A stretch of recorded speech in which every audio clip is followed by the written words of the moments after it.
Hello दोस्तों, कैसे हैं आप सभी। I hope you all are doing great. दोस्तों, आज हम पढ़ने वाले हैं द हिंदू न्यूज़पेपर का एक इंग्लिश आर्टिकल और इसके एक एक सेंटेंस और एक एक वर्ड को मैं हिंदी में ट्रांसलेट करने वाला हूं और आपको अच्छे से समझाने वाला हूं। और जो भी बच्चे इंग्लिश सीख रहे हैं, ये वीडियो उनके लिए यूज़फुल है और साथ ही साथ जो बच्चे कॉम्पिटिटिव एग्जाम की तैयारी कर रहे हैं उनके लिए भी ये बहुत ज़्यादा महत्वपूर्ण है, क्योंकि कॉम्पिटिटिव एग्जाम में जो भी सिनोनिम्स है, चाहे एंटोनिम्स है, चाहे कोई भी ग्रामर का टॉपिक है, वो हमेशा यहीं से पूछा जाता है। आप कभी नोट कर लेना। और जो स्कूल के विद्यार्थी हैं, चाहे 10th क्लास के हैं, चाहे 12th क्लास के हैं या 8th के हैं, उनके जो भी ग्रामर के टॉपिक हैं, चाहे एक्टिव वॉइस, पैसिव वॉइस, चाहे डायरेक्ट इनडायरेक्ट या फिर कोई टेंस है, तो सभी के सभी इस न्यूज़पेपर में यूज किए जाते हैं। जब आप पढ़ोगे तो आपको पता चलेगा कि कितना यूजफुल है, क्योंकि इससे आपकी ग्रामर भी बहुत अच्छी होगी। इंग्लिश सीखने के लिए ग्रामर का अच्छा होना बहुत जरूरी है। तो ये वीडियो आप सभी के लिए बहुत यूजफुल होने वाला है। So friends, without any further delay let's get started. तो सबसे पहले पढ़ते हैं हमारी इस न्यूज़ की हेडलाइन। गैंगस्टर वांटेड इन डॉक्टर्स मर्डर, शॉट डेड इन एनकाउंटर। गैंगस्टर का मतलब होता है अपराधी या बदमाश। वांटेड, अब यहाँ पर एक ट्विस्ट है, ये चीज़ आपको ध्यान में रखनी है। यहाँ पर आया है वांटेड। एक आपने देखा होगा, एक वर्ब होती है वांट और उसकी सेकंड फॉर्म होती है वांटेड और थर्ड फॉर्म होती है वांटेड। वांट का मतलब होता है चाहना। जैसे हमें कहना होता है कि मैं एक लेटर लिखना चाहता हूँ, तो हम कैसे लिखते हैं? I want to write a letter. और इसी को अगर हमें पास्ट में बोलना है कि मैं एक लेटर लिखना चाहता था, तो इसको कैसे बनाएंगे? I wanted to write a letter, ऐसे बनाएंगे। तो इस वॉन्ट का मतलब होता है चाहना, यानी कि एक वर्ब है, क्रिया है। अब यहाँ पर जो हेडलाइन में जो वॉन्टेड आया है, ये ना तो सेकंड फॉर्म है वर्ब की, ना ही वर्ब की थर्ड फॉर्म है। ये वर्ब नहीं है, ये एक एडजेक्टिव है, जिसका मतलब होता है विशेषण, यानी कि संज्ञा या फिर सर्वनाम की विशेषता बताने वाले शब्दों को क्या बोलते हैं? विशेषण। तो ये एक विशेषण है जो कि संज्ञा की विशेषता बता रहा है। यहाँ पर जो संज्ञा है, नाउन है, क्या है? गैंगस्टर। तो यहाँ पर गैंगस्टर के लिए है वांटेड। यहाँ पर वांटेड का मतलब है वांछित या फिर जिसकी तलाश हो, उसे बोलते हैं वांटेड। आपने अक्सर फिल्मों में देखा होगा, कोई अपराधी होता है, उसकी फोटो के ऊपर लिखा होता है वांटेड, यानी कि इस अपराधी की क्या है? तलाश है, वांछित अपराधी है ये। तो उसी के लिए आया है वांटेड, ये कोई क्रिया नहीं है। और आपने देखा होगा एडजेक्टिव होता है वो हमेशा नाउन या फिर प्रोनाउन के आगे लगा होता है, लेकिन न्यूज़पेपर की जो हेडलाइन होती है वो हमेशा शॉर्टकट में लिखी हुई होती है, इसलिए हेडिंग में कभी कभार पीछे भी लगा देते हैं। तो इसे आगे भी लगा सकते हैं, जैसे कि वांटेड गैंगस्टर या वांटेड क्रिमिनल। तो बहुत सारी ऐसी वर्ब्स है जो कि क्या एडजेक्टिव का काम करती है। जैसे एक वर्ब होती है ब्रेक, जिसका मतलब होता है तोड़ना, और उसकी सेकंड फॉर्म होती है ब्रोक और थर्ड फॉर्म होती है ब्रोकन। और उस थर्ड फॉर्म को यूज करके क्या है? एडजेक्टिव बना दिया जाता है। आपने सुना होगा ब्रोकन ग्लास, यानी कि टूटा हुआ कांच, या फिर ब्रोकन हार्ट, यानी कि टूटा हुआ दिल। तो यहाँ पर ये ब्रोकन है जो कि क्या है? एडजेक्टिव का काम कर रहा है, यानी कि एक विशेषण है। तो गैंगस्टर वांटेड, यानी कि एक वांछित अपराधी, यानी कि जिसकी तलाश है। अब किस केस में? इन डॉक्टर्स मर्डर, यानी कि एक डॉक्टर की हत्या के मामले में एक वांछित अपराधी, यानी कि उसने एक डॉक्टर की हत्या कर दी थी, उसी मामले में क्या है? उसकी तलाश की जा रही है। तो गैंगस्टर वांटेड इन डॉक्टर्स मर्डर, शॉट डेड। अब यहाँ पर ये जो वर्ड आया है शॉट डेड, ये अखबार में आपको काफ़ी बार देखने को मिलेगा, जिसका मतलब होता है किसी की गोली मारकर हत्या कर देना। जब भी गोली मार के किसी की हत्या की जाएगी तो वहाँ हमेशा आपको शॉट डेड देखने को मिलेगा। यहाँ पर ये शॉट आया है, ये शूट की थर्ड फॉर्म है, शूट, शॉट, शॉट। एक चीज़ आप नोटिस करना, यहाँ पर ये वर्ब की थर्ड फॉर्म है शॉट डेड। अब बताओ ऐसा कौन सा टेंस है जिसमें सब्जेक्ट के बाद में सीधा वर्ब की थर्ड फॉर्म आती है? ऐसा कौन सा टेंस है? ऐसा कोई भी टेंस नहीं है। सेकंड फॉर्म जरूर आ सकती है, वो आती है पास्ट इंडेफिनिट में, लेकिन सब्जेक्ट के बाद में सीधा थर्ड फॉर्म कभी नहीं आती। बीच में आपको हमेशा हेल्पिंग वर्ब देखने को मिलेगा। तो यहाँ पर एक्चुअली एक हेल्पिंग वर्ब भी है जो कि यहाँ पर लिखी नहीं गई है, क्योंकि मैंने बताया ना, न्यूज़पेपर की जो हेडिंग होती है उसे शॉर्टकट में लिखा होता है। अब ये जो सेंटेंस है, ये पैसिव वॉइस का सेंटेंस है, पास्ट सिंपल के पैसिव वॉइस का। तो एक्चुअली में ये सेंटेंस ऐसा है, gangster wanted in doctors murder was shot dead. यहाँ पर एक्चुअली वॉज और है, क्योंकि न्यूज़पेपर की जो हेडलाइन होती है उसमें हेल्पिंग वर्ब को हटा दिया जाता है। ये शुरुआत में आपको शायद पता नहीं चलेगा, धीरे धीरे आप पढ़ोगे तो आपको अनुभव होगा, एक्सपीरियंस होने लग जाएगा। तो इसका मतलब क्या होगा? डॉक्टर की हत्या के मामले में वांछित एक गैंगस्टर को, यानी कि अपराधी को, गोली मार दी गई इन एनकाउंटर। और एनकाउंटर का मतलब होता है मुठभेड़, यानी कि मुठभेड़ में, यानी कि आपसे लड़े में क्या है? उस गैंगस्टर को गोली मार दी गई। तो हेडलाइन को देख के आपको ज़्यादा घबराने की ज़रूरत नहीं है, क्योंकि हेडलाइन होती है वो हमेशा शॉर्टकट में लिखी हुई होती है। जब कोई नया स्टूडेंट होता है, वो जब पढ़ता है न्यूज़पेपर की हेडलाइन को, तो उसे थोड़ा सा डर लगता है कि यार ऐसे कैसे है, क्योंकि उसे ना तो सब्जेक्ट का पता चलता है, ना हेल्पिंग वर्ब का, ना वर्ब का। तो आप कुछ दिन प्रैक्टिस करोगे तो इस बात का आपको पता चल जाएगा कि सब्जेक्ट कहाँ है, वर्ब कहाँ है और ये सेंटेंस किस टाइप का है। आपने अक्सर देखा होगा हिंदी न्यूज़पेपर में भी हेडलाइन होती है, वो शॉर्टकट में लिखी हुई होती है। जब भी मान लो कि दिल्ली में या कहीं पे भी अगर भारी बारिश होती है तो उसे कैसे लिखते हैं? एक्चुअली लिखना तो ऐसे चाहिए कि आज दिल्ली में बहुत भारी बारिश हुई, लेकिन उसको कैसे लिखते हैं डायरेक्ट कि दिल्ली में भारी बारिश, बस इतना लिख के छोड़ देते हैं। क्योंकि हमें हिंदी अच्छे से आती है तो हमें 1 मिनट में पता चल जाता है कि ये क्या बोल रहा है। वैसे इंग्लिश में होता है, इंग्लिश में शॉर्टकट में लिखते हैं, लेकिन शुरुआत में क्या है बच्चों को थोड़ा अटपटा लगता है, लेकिन वो नॉर्मली होता है, कुछ नहीं होता उसमें। तो दोस्तों ये थी इसकी मेन हेडलाइन। अब इसे आगे डिटेल में पढ़ते हैं। अब आगे जो पढ़ोगे तो आपको एकदम स्पष्ट सेंटेंस मिलेंगे, वर्ब, हेल्पिंग वर्ब सब कुछ मिलेगा। और कहीं कहीं ऐसा हो सकता है कि सेंटेंस थोड़ा लंबा भी हो सकता है, उसको घुमा के दिया जा सकता है, क्योंकि न्यूज़पेपर वाले हमेशा सेंटेंस को क्या थोड़ा घुमा फिरा के दे देते हैं। तो इस चीज़ का आपको ध्यान में रखना है। ए नेपाली गैंगस्टर, यानी कि नेपाल का एक गैंगस्टर यानी कि अपराधी, अक्यूज्ड ऑफ, यहाँ पर अक्यूज्ड ऑफ का मतलब है आरोपी, यानी कि जो नेपाल का जो अपराधी है वो क्या आरोपी था किसका? Of murdering a doctor in Jangpura last year, यानी कि वो क्या एक डॉक्टर की हत्या का आरोपी था इन जंगपुरा। जंगपुरा एक जगह का नाम है जहाँ पर उसने डॉक्टर की हत्या की थी लास्ट ईयर, यानी कि पिछले साल। यानी कि नेपाल का गैंगस्टर जिस पर पिछले साल जंगपुरा में एक डॉक्टर की हत्या का आरोप था। अब ये जो सेंटेंस है, a Nepali gangster accused of murdering a doctor in Jangpura last year, ये पूरा का पूरा एक सब्जेक्ट है। अब इसकी जो हेल्पिंग वर्ब है वो अब इसके आगे आई है, वॉज शॉट डेड। ये वॉज हेल्पिंग वर्ब है और यहाँ पर है शॉट डेड, यानी कि उससे गोली मारकर मार दिया गया। अब यही सेम सेंटेंस जब हेडलाइन में आया था तब वहाँ पर वॉज नहीं था, लेकिन अब यहाँ पर जो डिटेल में लिखा गया है इसलिए वॉज भी लगाया गया है, क्योंकि मैंने आपको बताया था कि हेडलाइन हमेशा शॉर्टकट में होती है। अब ये जो सेंटेंस है ये पैसिव वॉइस का सेंटेंस है, पास्ट इंडिफिनिट के पैसिव वॉइस का सेंटेंस। जब भी वॉज वर्ब के बाद में वर्ब की थर्ड फॉर्म आए तो समझ लेना ये पास्ट इंडिफिनिट के पैसिव वॉइस का सेंटेंस है। और पास्ट इंडिफिनिट के पैसिव वॉइस को हमेशा कैसे पढ़ते हैं? जैसे मान लो एक सेंटेंस है कि ही वॉज बीटन, यहाँ पर बीट की थर्ड फॉर्म आई है बीटन। बीट का मतलब होता है पीटना। तो आप सोच रहे होंगे कि इसका मतलब होगा कि ही वॉज बीटन, यानी कि उसने किसी को पीटा। नहीं, ऐसा नहीं है। इसका मतलब होगा कि उसे पीटा गया। यही फ़र्क होता है एक्टिव वॉइस में और पैसिव वॉइस में। पैसिव वॉइस का सेंटेंस होता है तो इसका मतलब सब्जेक्ट के साथ में कुछ ना कुछ हो रहा है, यानी वो सब्जेक्ट होता है वो ऑब्जेक्ट बन जाता है। जैसे एक सेंटेंस होता है कि ही वॉज स्कोल्डेड, यहाँ पर स्कोल्ड की थर्ड फॉर्म है स्कोल्डेड। स्कोल्ड का मतलब होता है डांटना। तो उसने किसी को नहीं डांटा, एक्चुअली उससे डांटा गया। तो ही वॉज स्कोल्डेड यानी कि उससे डांटा गया। तो हमेशा ऐसे ही पढ़ेंगे कि उसे पीटा गया, उसे डांटा गया, उसे मारा गया। तो यहाँ पर क्या है, वॉज के बाद में थर्ड फॉर्म आई है शॉट डेड। तो इसको ऐसे ही पढ़ेंगे कि उसे क्या है, गोली मारकर मारा गया, उसने किसी को गोली नहीं मारी। यानी कि अब जो सब्जेक्ट है वो क्या है, पैसिव वॉज बनते ही क्या है वो ऑब्जेक्ट बन गया। यही फर्क होता है एक्टिव पैसिव में। यानी कि जो नेपाली जो गैंगस्टर है उसे क्या है, गोली मारकर मार दिया गया। In an overnight encounter, overnight का मतलब होता है रात भर चलने वाली, और एनकाउंटर का मतलब होता है मुठभेड़ या फिर लड़ाई। तो रात भर जो मुठभेड़ हुई थी उसमें, नियर आस्था कुंज पार्क इन साउथ ईस्ट दिल्ली। नियर यानी कि पास में, आस्था कुंज पार्क यानी कि एक जगह का नाम है आस्था कुंज पार्क, तो उसके पास में, इन साउथ ईस्ट दिल्ली यानी कि दक्षिण पूर्व दिल्ली में।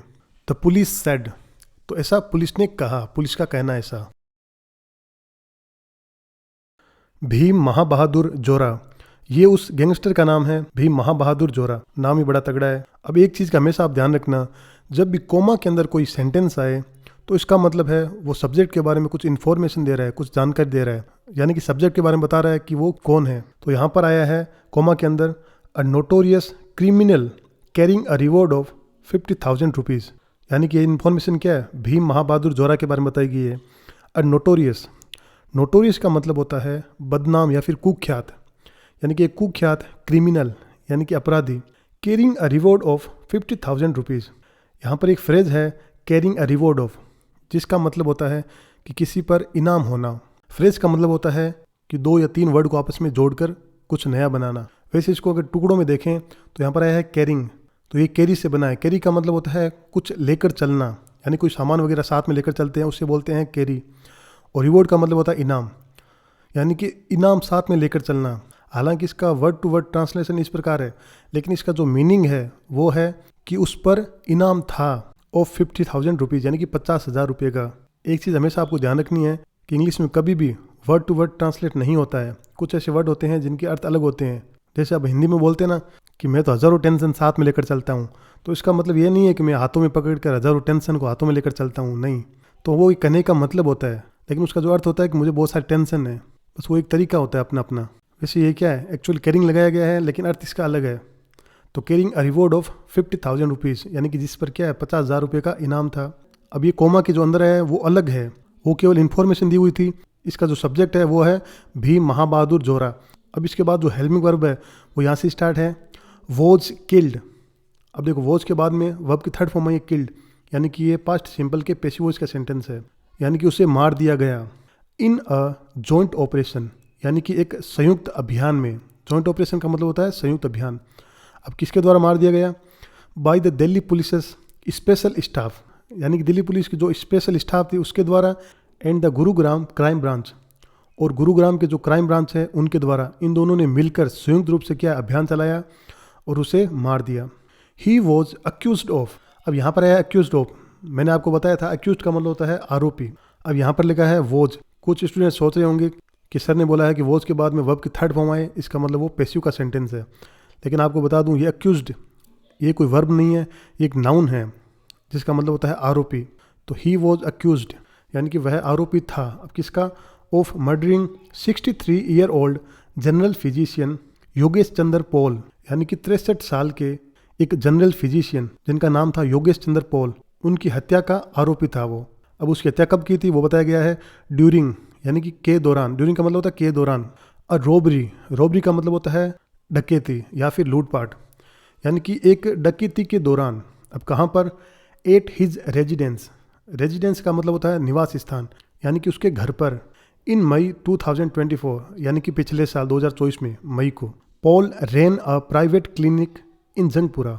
अब ये जो योगेश चंद्र पॉल थे, ये क्या है, रेन, ये रन की सेकंड फॉर्म है जिसका मतलब है चलाते थे। तो जो पॉल थे वो चलाते थे a private clinic in Jangpura, यानी कि जंगपुरा में एक प्राइवेट क्लिनिक चलाते थे।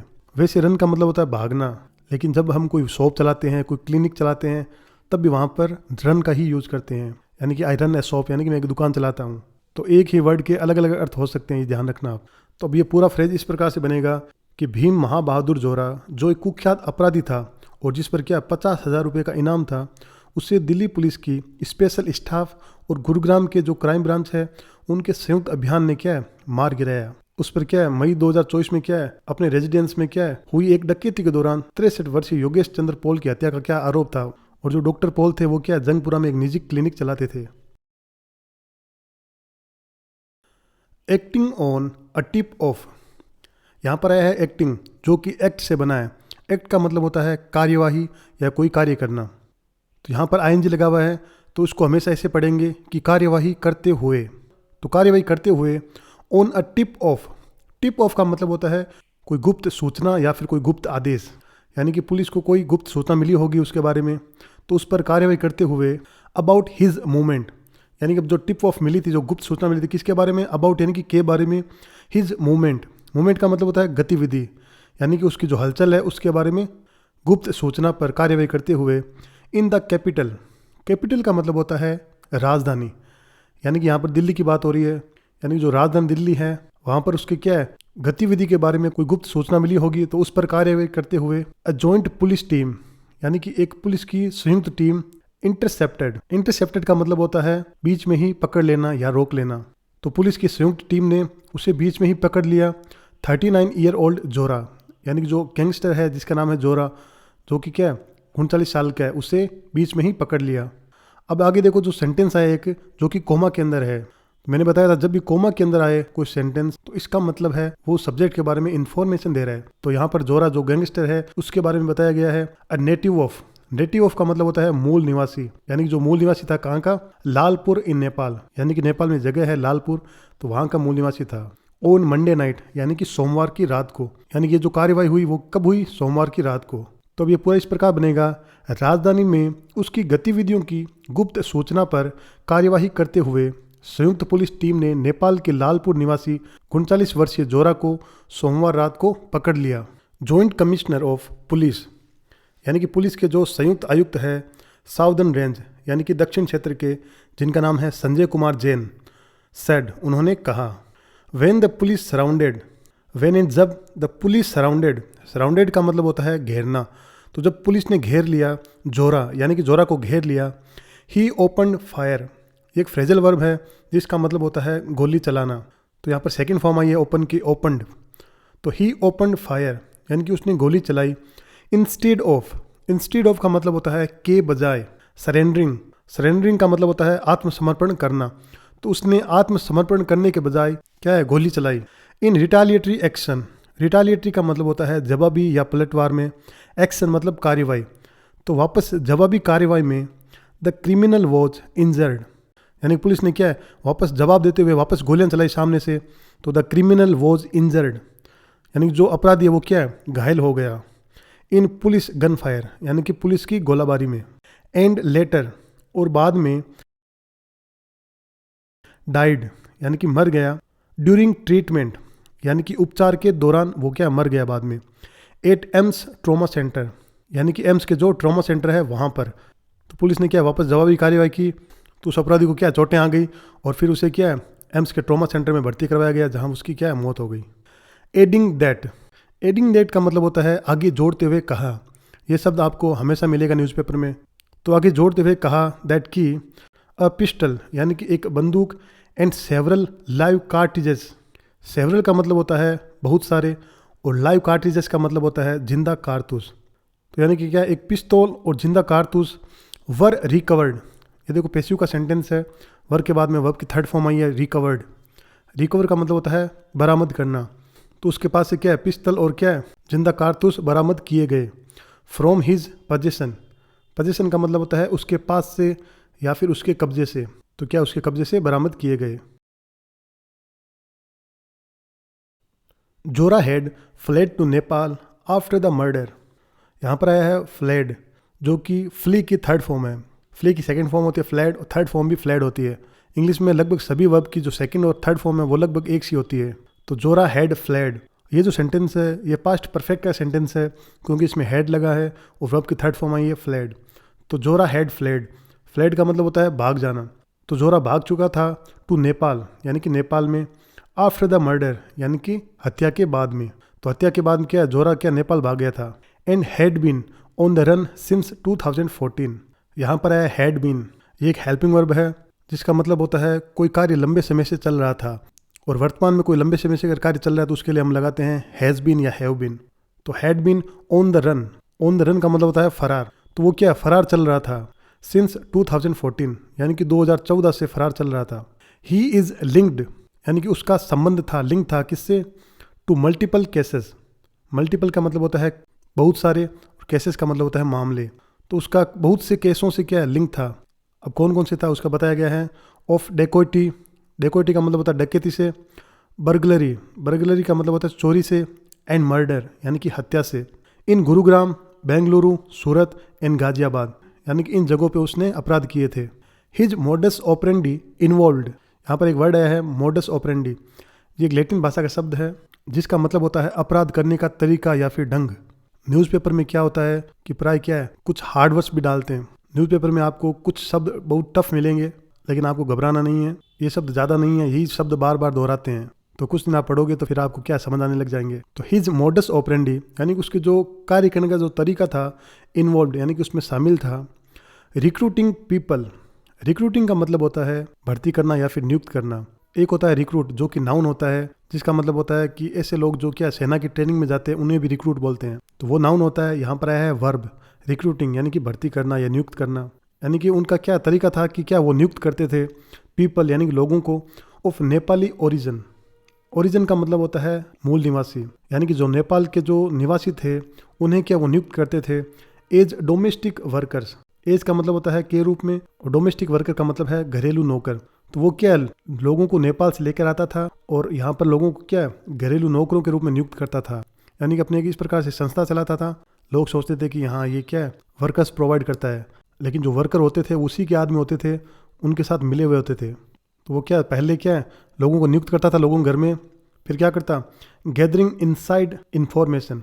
गैदरिंग का मतलब क्या है इकट्ठा करना, तो उनका जो तरीका था कि क्या इकट्ठा करना इनसाइड इन्फॉर्मेशन यानी कि अंदरूनी जानकारी इकट्ठा करना। एंड देन और बाद में क्या टारगेटिंग यानी कि निशाना बनाना, होम्स फॉर रॉबरी, फिर क्या घरों को निशाना बनाना, ये सब उसके क्या है काम करने के तरीके थे। मिस्टर जैन सेड, तो ऐसा मिस्टर जैन ने कहा। तो पहले वो क्या करता था, लोगों के घर में अपने ही आदमी क्या है नियुक्त करता था, और वो आदमी बाद में क्या है सारी इन्फॉर्मेशन कलेक्ट कर लेते थे और फिर उस घर को क्या टारगेट बनाते और फिर चोरी वगैरह कर लेते। तो ये क्या उसका मोडस ऑपरेंडी था, यानी कि कार्य करने का तरीका था। ड्यूरिंग द एनकाउंटर, ड्यूरिंग का मतलब होता है के दौरान, और एनकाउंटर का मतलब होता है मुठभेड़। तो मुठभेड़ के दौरान 2 बुलेट्स यानी कि 2 गोलियां फायर्ड बाय द अक्यूज्ड, यानी कि जो फायर की गई थी आरोपी के द्वारा, यानी कि 2 गोलियां जो कि आरोपी के द्वारा फायर की गई थी, struck the bullet proof jackets. Struck का मतलब होता है टकराना या फिर लगना, तो वो क्या टकराई या फिर लगी। द बुलेट प्रूफ जैकेट्स यानी कि जो बुलेट प्रूफ जैकेट थे उसके जाकर लगी। ऑफ 2 पुलिस ऑफिसर्स, यानी कि जो 2 पुलिस अधिकारी थे उनकी बुलेट प्रूफ जैकेट पर जाकर लगी। द ऑफिसर्स रिटर्न फायर, तो जो अधिकारी थे उन्होंने वापस रिटर्न फायर किया, यानी कि वापस जवाबी हमला किया। इन सेल्फ डिफेंस, यानी कि अपनी आत्मरक्षा में। शूटिंग एट जोरास लेग्स, शूटिंग का मतलब होता है निशाना लगाना, यानी कि निशाना लगाते हुए। एट जोरास लेग्स, यानी कि जोरा के पैरों पर, यानी कि जोरा के पैरों पर निशाना लगाते हुए। एंड इंजरिंग हिम, और उसे घायल करते हुए। तो जो गैंगस्टर था उसके पैरों में निशाना लगाते हुए और उसे घायल करते हुए पुलिस अधिकारियों ने क्या है वापस रिटर्न फायर किया। द पुलिस ऑफिसर सेड, तो ऐसा पुलिस अधिकारी ने कहा। So friends, I have translated this news from English to Hindi. I hope you liked it. If you liked my translation, please don't forget to subscribe my channel. मिलते हैं अगले video में. Till then, take care. Bye bye.